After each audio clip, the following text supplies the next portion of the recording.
Another work, another day mga master. Bali, ngayon lang tayo naka-upload kasi mababakasyon natin 12 days. Pero bayad naman sa company natin. Salamat.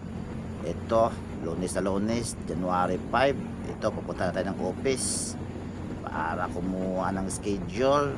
Bali, yung schedule natin malayo-layo pala. Quezon City. Meanwhile, bali dito na agad tayo sa Quezon, papunta ng Quezon City. C5 yung daan natin. Kumuha lang ako ng gas, meeting unti, tapos schedule agad. Ayun, alis agad tayo sa office kasi malayo biyahe natin. Quezon City pa. Dito ako ngayon dumaan sa C5 para walang traffic. Maganda pang biyahe ngayon kasi yung mga bakasyonista hindi pa nakakabalik. Kaya ito, walang ka-traffic. Bali yung kliyente natin ngayon, di basta-basta. Bali retired general pala to ng AFP. Kaya medyo masilan to. Kaya dapat galingan natin. Pero ang gagawin natin sa bahay niya, isang ilaw lang. Pakaitan natin. Ilaw pala ng mga painting yung pupuntahan natin doon. Bali tayo rin dati nagkabit nun 2 years ago. Sa katagal-tagal, isang ilaw lang yung naging problema.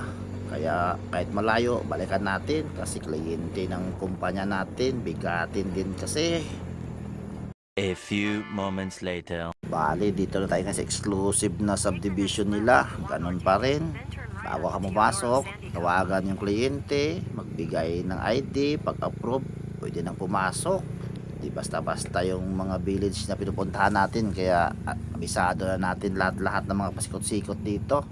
ID lang ang katapat at confirmation ng may-ari ng bahay na pupunta natin. Pwede ka na pumasok agad. At ito, yung bahay pala na pinuntahan natin. Sobrang laki, sobrang lawak. 3 lote ata to. Pasok agad. Ayun, pagpasok natin, check up agad lahat-lahat. Yan mga painting plan nila. Ang gaganda.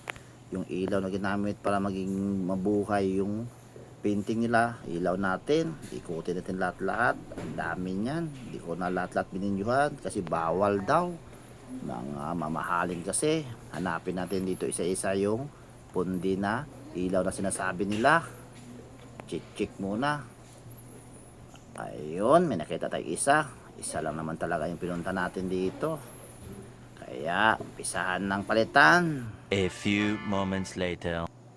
Ayun, pinalitan agad. Tapos aiming sa mga anggulo ng painting para okay na.